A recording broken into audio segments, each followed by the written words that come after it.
Hello everyone, welcome to technologyglance. In today's video, I'm going to show you how to delete a video on Bigo Live. Make sure to watch the whole video to learn how. Let's begin. First, open up Bigo Live on your mobile device.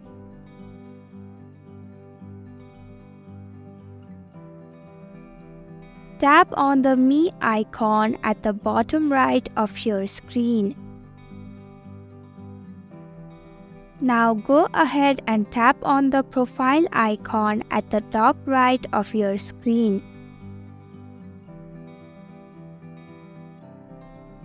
Scroll down a bit. Now tap on the post that you want to delete. Go ahead and tap on the three vertical lines at the top right of your screen. Now you can select Delete to permanently delete your video. Tap on Confirm.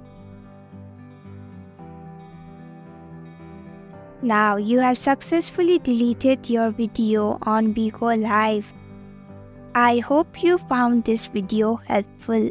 If you did, please click the thumbs up button.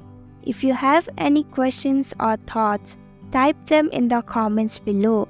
And don't forget to subscribe to our channel for more updates. Click the bell icon too so you'll know when we post a new video. We'll be back with another video soon. Thanks for watching.